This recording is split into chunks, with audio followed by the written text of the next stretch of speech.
आवाज उन्हें एक टैबलेट पर साइन इन करने के लिए कहती है। फिर उनसे अपनी सभी कपड़े और पर्सनल आइटम्स लॉकर में रखने और दिए गए मोशन कैप्चर सूट पहनने के लिए कहा जाता है। जब वे बदलते हैं तो एडम को मजाक का सामना करना पड़ता है क्योंकि वह इतने टाइट सूट के लिए बहुत बड़ा होता है।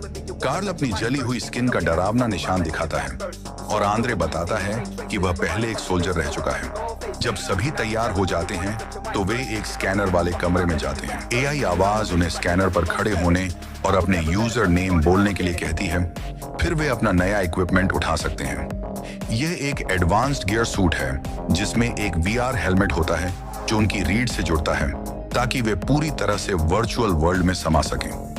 एडम को यह देखकर आश्चर्य होता है क्योंकि उसे लगा था कि यह टेक्निक केवल अमीरों के लिए अवेलेबल है। सभी जल्दी से अपना गियर पहन लेते हैं सिवाय जाहिद के, जो एक बोस्नियाई मुस्लिम है और जिसने मजाक में अपना निकनेम टेररिस्ट रखा था, ये सोचे बिना कि यह नाम सभी के सूट पर दिखेगा। उसे इस तरह खेलना पसंद नहीं आता और वह बाहर जाने की खाते हैं कि यह कोई बड़ी बात नहीं है, तो जाहिद खेलने के लिए तैयार हो जाता है। फिर एआई आवाज ट्रेनिंग मॉड्यूल की शुरुआत करती है और सभी अपने हेलमेट बंद कर लेते हैं ताकि सिमुलेशन शुरू हो सके। कमरा अचानक एक बहुत ही रियलिस्टिक पोस्ट अपोकैलिप्टिक वर्ल्ड में बदल जाता है। उनके सूट मिलिट्री यूनिफॉर्म में बदल जाते हैं और उनके टैटू गायब हो जाते हैं। ये सब असली जैसा लगता है, लेकिन उनके हाथ सिमुलेशन की ऑब्जेक्ट्स के आर पार चले जाते हैं। तभी अचानक एक सार्जेंट आता है और उन्हें नए सोल्जर्स की तरह डीलिंग करने लगता है। वे उसे छू नहीं सकते और जब वे अपने हेलमेट उठाते हैं तो उन्हें पता चलता है कि वह वास्तव में कमरे में नहीं है। वह सिर्फ एक highly realistic NPC non player character है। सार्जेंट उन्हें एक दूसरे कमरे में ले जाता है जहां वे अपने हथियार लेते हैं। सार्जेंट उन्हें कुछ बोतलों पर गोली चलाने के लिए कहता है और खिलाड़ी हथियारों के झटके से इम्प्रेस्ड होते हैं। कुछ देर ट्रेनिंग के बाद सार्जेंट 2 प्लेयर्स को गोली मार देता है जिससे उनकी वेस्ट गायब हो जाती है।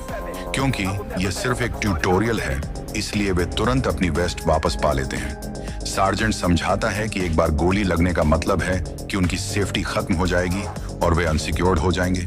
अगर उन्हें वेस्ट खोने के बाद गोली लगती है तो वे एक स्पेशल सीरम इंजेक्शन का यूज कर सकते हैं, लेकिन उनके पास केवल एक ही डोज होता है। इस बिल्डिंग पर खतरनाक टेररिस्ट ने कब्जा कर लिया है, इसलिए ग्रुप का पहला मिशन उन्हें खत्म करके जिंदा बचते हुए ग्राउंड फ्लोर तक पहुंचना है।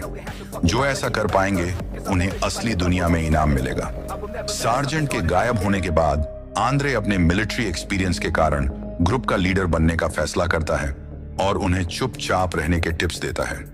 वे अलग अलग कमरों की जांच करते हैं जब तक कि फ्लोर में एक एनिमी आ नहीं जाता और गोलीबारी शुरू नहीं कर देता। ग्रुप के आधे मेंबर्स छिप जाते हैं